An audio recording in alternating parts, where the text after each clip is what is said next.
and welcome back to another episode on the Glory Red podcast, and it's your boy Don Benito, and today we will be doing Manchester United versus Brighton preview.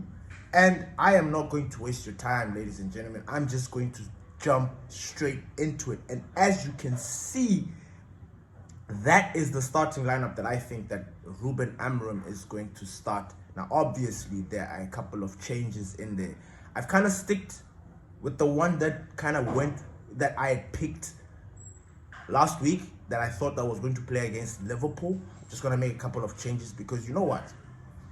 Ruben Amorims speaks to us all the time, and he tells us in his press conferences, in his little interviews, he tells us the players that he likes or the players that he, you know what I'm saying.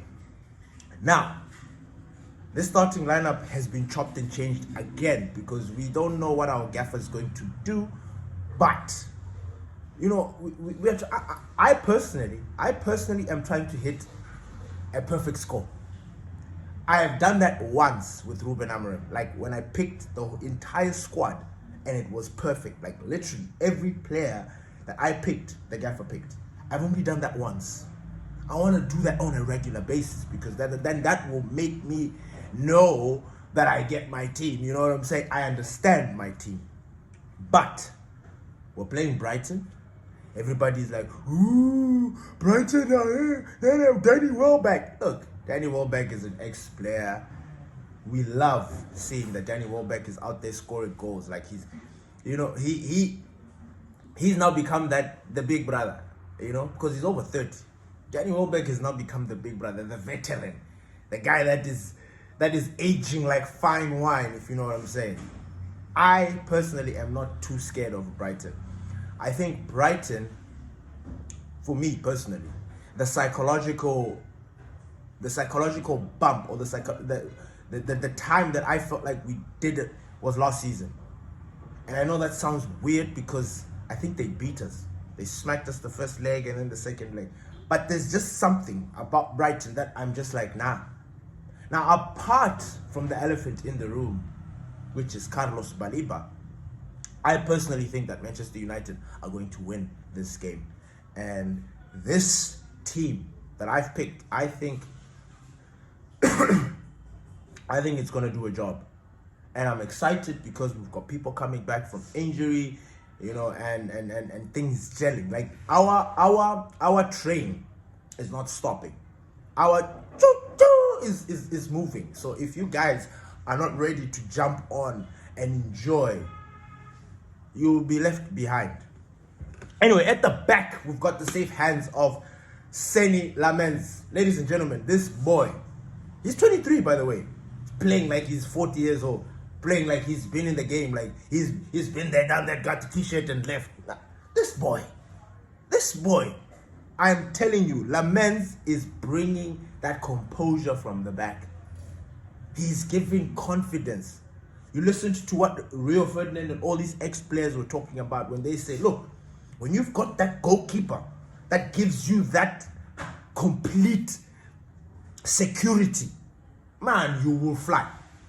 You will fly. Now, we have experienced this thing with goalkeepers, man. We used to have David De Gea. It's just this past 2-3 years where we bought Onana when we lost De Gea, which was the biggest mistake because I think David De Gea would be still our goalkeeper right now. You know what I'm saying? If he was never sold, he would have still been our goalkeeper. We would have still been renewing his contract. We might have been looking for somebody younger. Maybe Seny Lamens would have been his understudy, the perfect big brother to teach Seny Lamens. But we went and wasted money on Onana and then Balta and Altai Bende, and we paid the consequences. Like, we've paid the price. And we need to take it on the chin and move on. Now we've got Seny Lamens, and oh my days. Safety, peace. I am not worried at the back because I know at the back, you know, I used to praise the defensive duties that our defenders used to do. Because I always used to say, our defenders, regardless of the situation or the circumstances that we've got, whether it is injury plagued or whatever, they always somehow hold their own compared to our frontliners. Manchester United for the past 2 years, 2-3 years, The defense has been doing a mammoth job, while the front has just been Now we have got a different story. Now our defense is strong. Yes, we concede goals. Yes, it is normal, but it is one of the strongest defenses in this league. And I am saying that with my chest. Yeah, I am. This Manchester United team, you know what I like about it? I was just deeping it the other day, is that no one is actually prepared for us. No one really knows Wagwan with Manchester United. Like when they play us, they're literally going to expect the unexpected. And I like that. I like that we are now moving into that category. I told you guys we are going to be the dark horse. I told you that Manchester United is going to be that anomaly. That team that people are just like, wait, but how? You're not sure. Because it looks like we're going to keep getting smacked, but when you come to we will smack you. You know? It's one of those things where it looks like you will beat United, but you won't. You won't. The switch, guys, that elite, that switch it's gone. Like we've already done the switch. We're not looking back. This Manchester United, we're moving forward, ladies and gentlemen. We are going. And if you're gonna keep on still bringing us down, but like, I'm not sure, because we've got a lot of people that are still, they still got PTSD. Now, the reason why I think they still got that PTSD is because they're not trying to understand what the gaffer's trying to do, what the club is trying to do, the players. They're not seeing the improvements. They are TikTok football fans or FIFA football fans, I call them shallow fans, that don't understand the game. They know it based on what everybody's talking about, but then those the nitty-gritties they don't know. And that pisses me off, because you want to be positive. There's always that one guy that is just there like, I'm still not convinced. I'm still nya. And then when we win, it's all fun and games. Hey, but they want us to lose. They're waiting for us to lose. I'm sorry, you guys are going to wait a long time, because we have already played 4 of the top 6. Man City, Liverpool, Arsenal, Chelsea. We've already played 4 of the big boys. The rest that we have to play in this first leg of the Premier League, we've already done. Now we have to just go and start smacking these mid-table teams. The Burnleys, the Wolves, the what. We have set ourselves up perfect. Unlike Arsenal. Arsenal have not played all the big boys yet. They are going through all the poquitos. All the small teams and what. Yes, they played us, but they've not gone through. They've not played that. So they're still going to get there. And by the way, I'm not hating on Arsenal, because Arsenal are doing good. They're winning. I'm just saying that they've not been really tested. We tested them. Unfortunately for us, we lost that game through something very dumb, but we tested them. And the way I looked at that test, we came out on top. Us, Manchester United. I remember that same day asking Arsenal fans if they were happy with the football that they saw. Yes, now they're improving. They're looking like... But when they meet a big boy, I don't know. Anyway, as you can see, Lamens stays. Lamens remains goalkeeper until death do us part. Until Lamens leaves Old Trafford or Manchester United completely. That is the time that Lamens was going to bench. Or if he picks up an injury. Other than that, that position there is for him for life. Finished. I don't even want to hear anything. Finished. At the back, we've got De Ligt, Shaw, Euro. Now, I know you're going to be like, oh, Harry Maguire. I'm not hating on Harry Maguire. I like Harry Maguire. I think maybe the gaffer is going to rotate because we played against Liverpool. I don't know. These guys, we are not playing a lot of games, which means that the chance for rotation is actually very low. Because the guys, we don't have a lot of game. We don't play a lot of games, so we are only focusing on training, which means that it is easy to keep those that are doing a good job. So I have gone with Euro, Delict, and Shaw. And this, by the way, has got nothing. It's no reflection on Harry Maguire. I'm not saying that Harry Maguire is this or that. Like, no, I just feel like maybe the gaffer's going to switch it up, bring Euro in, because you saw Euro how fantastic he was when he came on against Liverpool. Like, his substitutions were so perfect. So anyway, I've gotten with Euro, Delict, Shaw, the young, the future. I mean, of course, Luke Shaw, when Licha comes back, I think he's going to see himself out. So for the time being, I'll go with that. It's a very exciting, young, strong, and fast defense. And then in the midfield, I've gone with Ahmad, Casemiro, Bruno, and Mazraoui. Now, the reason why I've gone with Mazraoui is because Delo and Dogu somehow have got a very low football IQ. Their brains cannot think for themselves. Dogu, when he needs to put the banana, he doesn't put the banana. He puts the banana when he's not supposed to put the banana. So I don't understand Dogu. He's good. He finds himself in good positions, but his final decision or his final ball, it's very suspicious. It's very... And then Delo is the same. Delo is seasoned. He's been at the club for a very, very long time. On his day, he can absolutely do the job. He can shut down that right flank.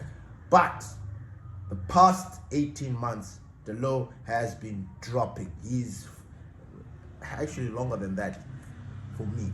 I know other people is different, but for me, Delo has dropped. And I prefer him as a squad player now. Somebody that comes in as a substitute when players are tired or whatever. That's what I see Diogo Delo as is now. So I'm okay with him. He's a very fit, model, professional squad player. I like it. So I will go with Mazraoui on the left fullback and Ahmad on the right fullback. And then in the number 10 positions, of course, I'm going to go with our new signings, Brian Mbeumo and Mateus Cunha, who, by the way, were absolutely amazing against Liverpool. Cunha taking on those players, and Mbeumo stretching the play. Mbeumo was always taking Van Dijk out, making Van Dijk chase him, stretching, pulling the game. And then Mateus Cunha, Maverick, on the ball, taking players on, keeping the ball. It was just absolutely amazing to watch. And then up top, I am going to go with Benjamin Šeško. I didn't put Mason Mount there because I think Mason Mount will come in as a sub and help us. And, people are saying against Liverpool, Mason Mount was not that good. Nobody saw it. When players fly under the radar because of the good job that they're doing and you don't notice it, I always feel bad for that player. Mason Mount was very good against Liverpool. He was causing all sorts of problems, especially when it comes to disrupting the defense. He was pivotal in causing all sorts of problems. But people didn't pick that up because Mason didn't score or Mason didn't do anything that was But his role, everybody keeps on questioning the gaffer's team, what? Guys, are you guys managers? Huh? Did you guys get your badge? Did you get your badge? No, you didn't. We're going to lose. Just judging.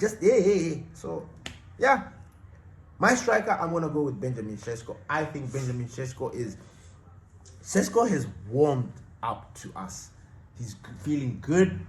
You can tell that that stage fright that he had before is not there.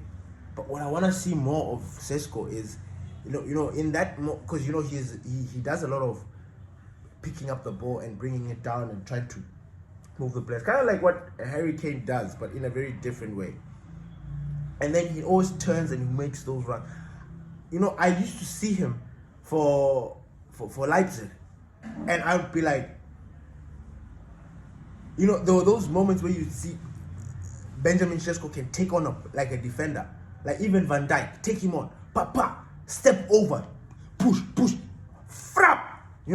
I've seen that, holding on to those defenders, being big. I've seen that. And we are playing against a squad that has got big boys. Dunk, freaking Veltman, all these Brighton players, Collins, whatever they're called, I forgot their names. But Dunk is the one that, they're big boys. They're big boys, and Šeško is a big boy. So it's going to be a very nice battle. Now, you look at, you listen to what the gaffer said, why he didn't start Šeško against Liverpool. And then you look at Brighton. They have got similar defenders. Similar defenders. Now, the gaffer said he didn't bring him because he knows that those guys know how to deal with the striker. It becomes a little bit difficult if they've got someone like Mateus Cunha on their hands. You know, Brian Amorims on their hands as the focal point. Not a Šeško, who they know is a striker, and they can just be bullying. That's why Šeško came on as a substitute. And I think it worked perfectly. I honestly think it worked perfectly. Now, you were moving into this game against Brighton, who are arguably one of the most annoying teams in the Premier League, because they can get beaten by the worst of them and they can beat the best of them. You know, they're like... Anyway, they have got a like when you look at their defense, based on what strategy that Ruben used against Liverpool, it's easy to think that the gaffer might stick with his defense, like with his strategy. Keep Mateus Cunha, Mount, and Mbeumo in that front three to cause all sorts of havoc to those defenders, because these guys are mobile, they're agile, they struck you in and they will just hurt you. And that is the reason that is the attribute that Amorim is looking for. That agility, that quick burst of pace, just the turn, 1-2, he's looking for that, not just direct. Because if it's direct, those guys will eat Benjamin Šeško up all day, every day. They'll eat him up. Because the ball is coming down, Šeško will have to bring it down or header it, or every time he has it, there will be somebody there. Every time he tries to bring the ball down, there will be somebody there. Every time he tries something, there will be somebody there. Now, we're not saying that he's not agile. He's a big boy, yes. But he's the focal point. He's the target man. So it is... You can work around it, you know. You can work things around it. So I'm excited about this squad. I'm excited about this game because I'm not scared. Like, we move with the club. If we had lost against Liverpool, I would be scared this game. I 100% telling the truth. I would be scared. I would be nervous. Sorry, I would be nervous. I'm not nervous. The momentum that I was looking for from this team, we've got it. We are on it. It's up to this club to lose this momentum. It's up to them. We play this Brighton team, then they smack us 10. That momentum is gone. You understand? But we go into this game and we smack them or we draw. The momentum is still good. It's still nah. So I am buzzing about United, man. I am. Vindication, call it validation, call it whatever you want to call it. Because we've been following our club religiously. We've been picking up the points, saying we need our club to do this in order to win. We brought in the strikers. We've brought in the number 10s. We've brought in the defense. We've brought this. We've been complaining about midfielders, what. We complained about preseason. We needed the perfect preseason. We had it. But the start to the season, everything was not making sense. And the crazy thing is when you look at Manchester United's XG in football this season, it is ridiculous. We are not where we are supposed to be. But you look at our expected whatever. Oh my days. We are high. Chances created. What. Expected goal. Everything. We are there. So it makes no sense to have such kind of numbers flaring up all the time. And then a team that doesn't produce. It makes no sense. So we were always waiting for that one moment. Every team has it. The one game that changes the fortune, the momentum, or whatever. This is what we wanted. This is exactly what we wanted. So if we are going to think, that Liverpool game was a once-off, or we're thinking, because it was Liverpool, the next game, these guys are just going to be like, look, if we're going to have that mentality, then we deserve to lose. We do. We absolutely do. I'm not having it. I'm not. I'm going to look at every game as it comes, and I'm looking at Brighton, and I'm like, bring it on. Old Trafford? Ha. Now, if we happen to lose against Brighton, I kid you not, I want to see a performance. I want to see a shift. Like, I don't mind losing. Actually, I do mind losing. But what is palatable to me is if I see a proper shift. A proper shift. And we are going to see some very interesting things on that day.